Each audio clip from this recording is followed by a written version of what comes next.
한국 기업에 당연히 투자가 돼야 돼. 너무 신기한 거예요. 한국 연기금인데 왜 한국에 투자하면 안 된다고 얘기할까? 연못 속의 고래다. 그런 논리는 처음 들어봐요. 일본처럼 그냥 옆으로 가고 말 거냐, 미국처럼 투자할 그렇죠. 거냐가 지금 여기에 달려있는 거예요. 여기 달려있는 거. 이게 사실은 굉장히 중요한 이슈를 다룬 거예요. 기업은 인플레이션이 생겼을 때 대처를 하기가 훨씬 쉬워요. 개인은 정부할 때 뭐 현금을 갖고 있는 게 굉장히 안 좋은 시대가 왔죠. 이건 미처 예상치 못한 질문.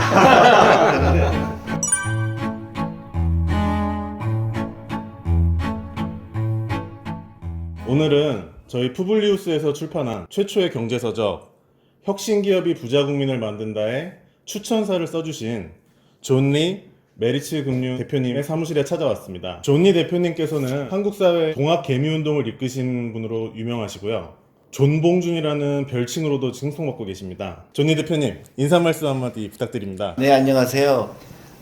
제가 이 책을 추천사를 써달라고 그래서 책을 읽게 됐어요. 근데 읽어보니까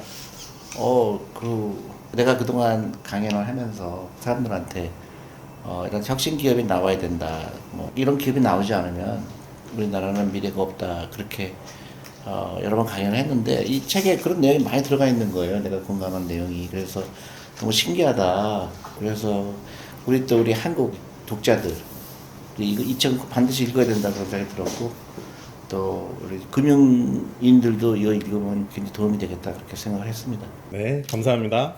또한 이 자리에는 혁신기업이 부자국민을 만든다의 공동 저자이신 조용국 대표님과 김덕일 박사님께서 나와 계십니다. 우리나라 이제 산업사회를 지나고 주식사회에 이르러서 지금 많은 혁신기업들이 생겼는데 대기업이나 중견기업 또는 벤처기업 중에 일부만 또는 거기에 근무하는 한 1, 2%만 돈 버는 게 아니라 많은 국민들이 간접적인 또는 직접적인 주식 투자를 통해서 모두가 자산을 증식할 수 있는 나라가 되기를 바라는 마음에서 이 책을 썼습니다.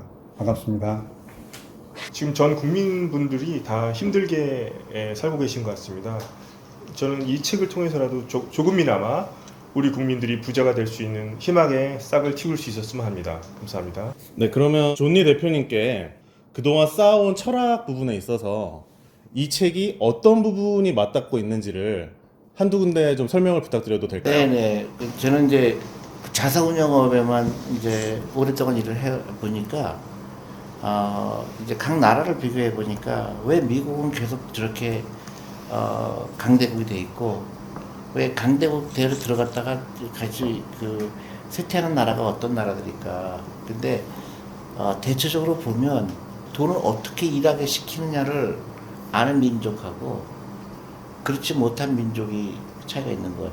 여러 사람이 돈을 모아서 기업을 세우고 그걸 가지고 아이디어 있는 사람과 돈이 있는 사람이 모여서 어떤 일을 했을 때 성공했을 때 그 많은 사람들이 그 혜택을 다 볼 수 있는 상태에서 그 전에는 그런 생각을 못 했잖아요. 예를 들어서 처음에 주식이 나왔던 네덜란드에서 그때 주식이라는 거 주식회사를 처음으로 나오고 실제로 주식시장을 열 때가 네덜란드잖아요. 네, 맞습니다. 근데 그때 보니까 영국을 식민지로 했더라고요. 그죠? 그렇죠. 그게 이제 그 네덜란드에서 생겼던 게 이제 영국으로 하게 되고 또 영국이 부흥을 하게 되고 또 영국이 이제 미국으로 가서 이제 미국이 진짜 강력한 국가가 됐는데 그 다음에 이제 어디로 갈 거냐. 저는 이제 한국으로 와야 된다는 생각을 하는 거죠. 네. 근데 가장 그걸 하지 못한 나라가 일본이었죠. 네, 맞습니다. 새로운 기업이 계속 나와서 부가가치를 창출하는 그런 시스템이 된 나라하고 과거에 머물러 있어서 과거에 그냥 은행 중심 그 다음에 예금 중심 그런 국가들은 어느 정도까지 가다가 다시 경쟁력을 잃어가는 게 아닌가. 미국도 보니까 과거에 돈을 빌려서 사업하는 그게 이제 주류였다가 지금은 이제 캐피탈 마켓 인베스트먼트 뱅킹이죠.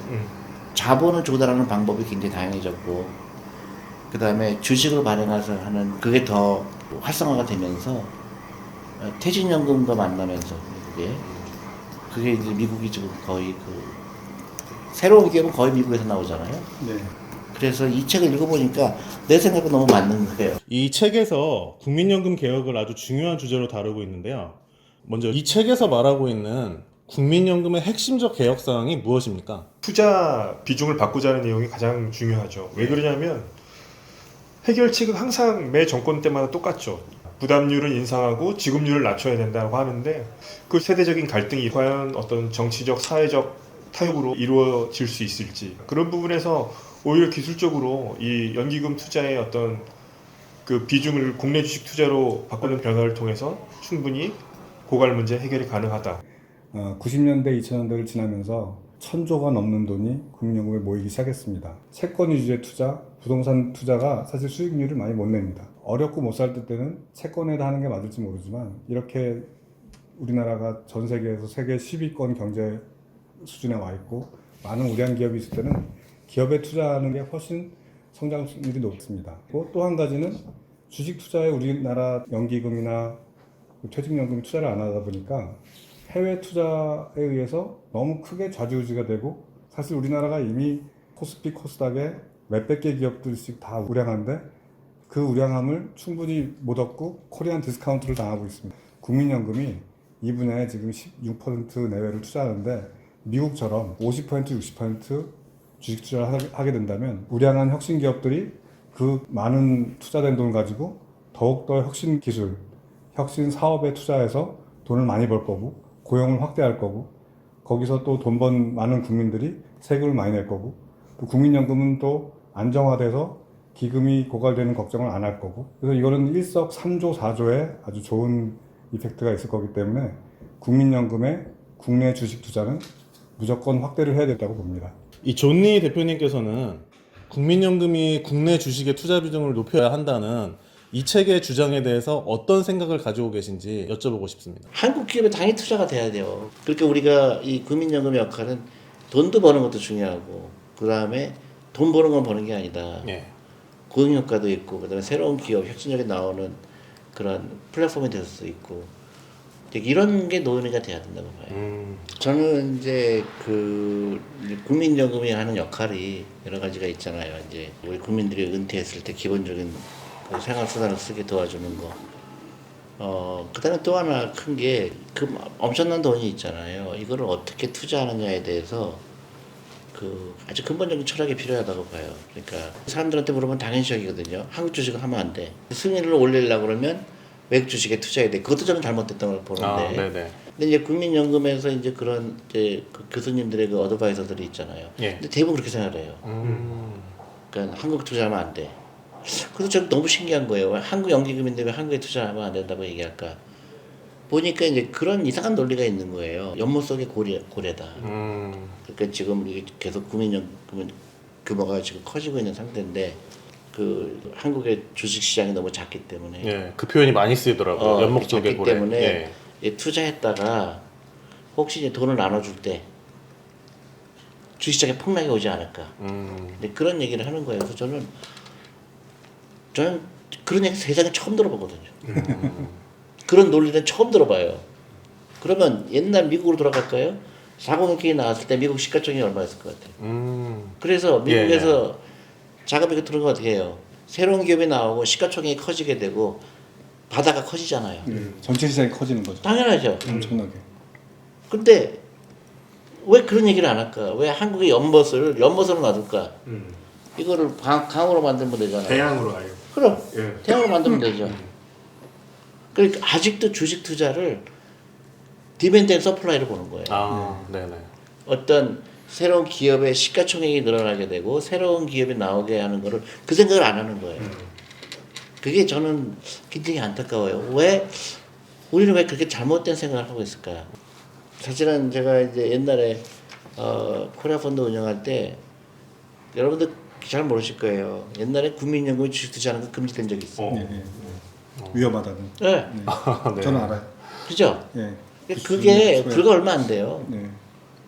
근데 지금도 위험 자산에 투자하지 마라. 그렇지. 그게 어떻게 위험 자산이야? 그게 위험 자산이라는 말 자체도 잘못된 거예요. 리스키 에셋이 아니고 변동성이 높은 것뿐이지. 예. 방금 존니 대표님께서 말씀해주신 이 위험 자산이라는 것에 연결해서 조영국 대표님께서 이 책의 후반부에 안전자산이 안전하다는 것은 착각이다 라는 아주 쐐기를 박는 결말을 써주셨더라고요. 부연 설명을 한번 부탁드리고 싶습니다. 벤처 투자 특히 벤처 투자 하면은 한 100개 중에 한 3, 40개 이상이 망하니까 약간 금융교육을 안 받은 사람들은 그냥 단순히 누가 하나 투자해서 돈을 많이 벌었대, 누가 투자해서 돈을 다 날렸대, 되게 위험하다 생각하는데, 전문가들이 조금만 공부를 해본 전문가들이 보기에는 굉장히 우량해 보이는 1000개 중에 다시 100개, 30개를 골라서 포트폴리오 투자하기 때문에 안정하면서 수익성 높은 투자를 할 수 있습니다. 은행에다 그냥 넣어놨을 때 이자율이 2, 3%밖에 안 되니까 2, 30년 지나가지고 한 2배 정도밖에 안 될 건데, 그 사이에 4%, 8% 매년 유지했던 사람은 30년쯤 지났으면 한 5배에서 10배 정도 벌 수 있었겠죠. 안정적이라고 생각했던 사람은 사실은 큰 돈을 벌지 못하고 그 자산을 유지를 못하는 거라고 볼 수 있습니다. 강제성이 필요해요. 그러니까 네. 그 미국의 401 K가 굉장히 스마트한 그렇죠. 제도적 인센티브를 만들어주는 거죠. 내가 예를 들어 100만 원 넣으면 회사가 50만 원을 넣어줘요. 근데 내가 안 하면 바보잖아. 네. 대신에 또 중간에 못 찾아. 그러니까 자연적 노후 준비가 되잖아요. 근데 그 네네. 돈은 굉장히 양질의 자금이잖아요. 아, 내가 30세부터 투자했으면 30년 동안 투자했으니 양질의 자금이잖아요.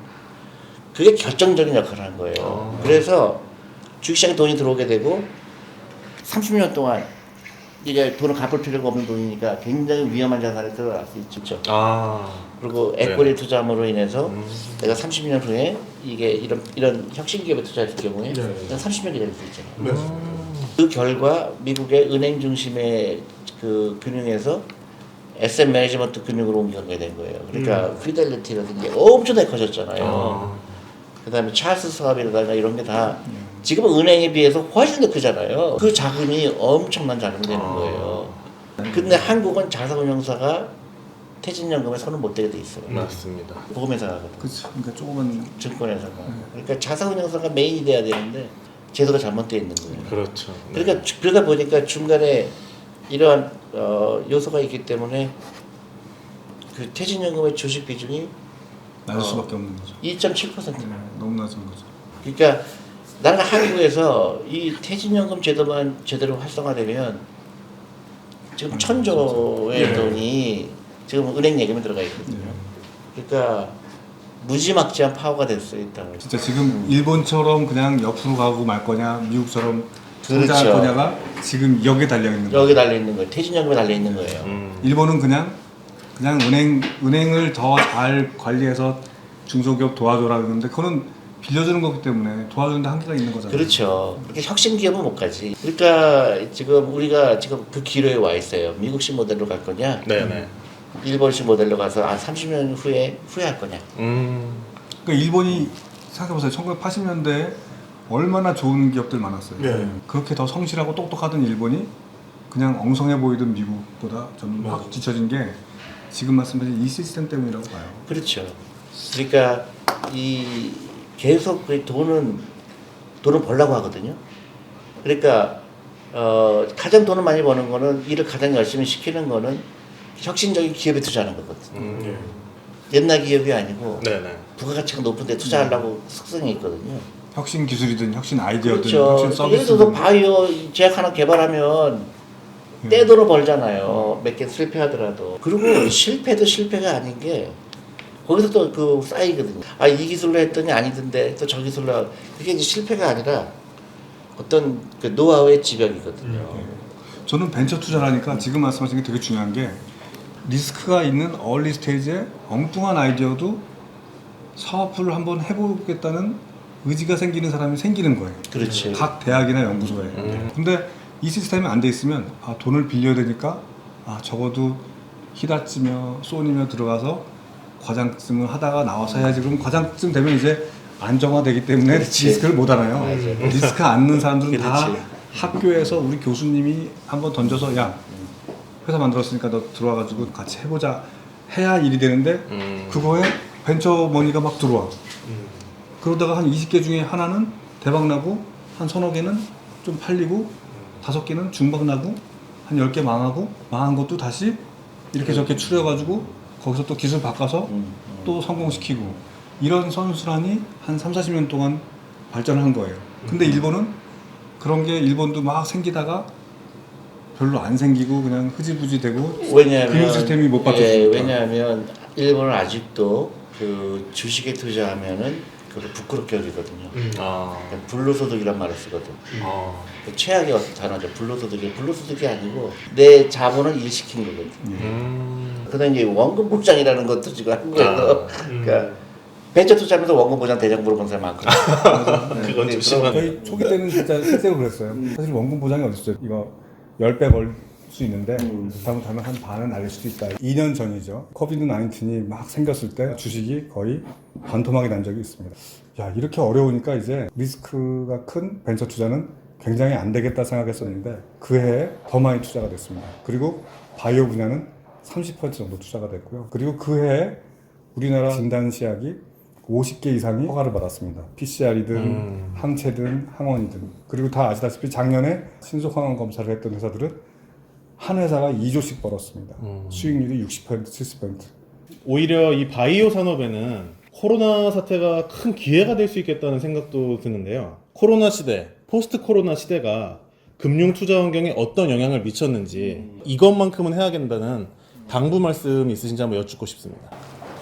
그러니까 이제 이렇게 될 것 같아요. 앞으로는 이제 코로나가 이제 이 정도로 마무리가 된다 그러면 예. 이제 다음 이슈가 이제 우리가 다 잘 아는 인플레이션이 큰 이제 화두가 될 거예요. 그러니까 우리가 그동안에 이제 물가가 굉장히 안정이 됐잖아요. 그 물가가 안정이 된 이유 중에 가장 큰 게 중국이란 나라, 그다음에 임금이 굉장히 낮았기 때문에 물가가 올라가는 거를 중국의 값싼 노동력이 커버를 했죠. 근데 이제 중국도 그 레이버 코스트가 올라가게 되고 인플레이션 됐을 때 어떤 일이 일어날 건가? 이 주식에 투자하는 거에 훨씬 더 필요성이 이제 늘어났죠. 왜냐하면 네. 기업은 인플레이션이 생겼을 때 대처를 하기가 훨씬 쉬워요, 개인보다. 그래서 뭐 원자재가 올라간다. 그러면 상품 가격을 올려서 정가를 하죠. 근데 개인은 정가할 데가 없어요. 그렇죠. 현금을 갖고 있는 게 굉장히 이제 점점 더 안 좋은 시대가 왔죠. 그래서 이제 투자의 필요성이 더 늘어났다. 제도적으로는 대한민국에 지금 가장 시급하게 해야 될 거는 금융산업을 어떻게 할 거냐, 그 퇴직연금 제도를 어떻게 바꿀 거냐. 그런 좀 심도 깊은 의논이 돼야 되는데 한국은 굉장히 그 감정적으로 대부분 다뤄요. 국민연금은 해외 투자해야 된다. 그럼 끝이야. 네.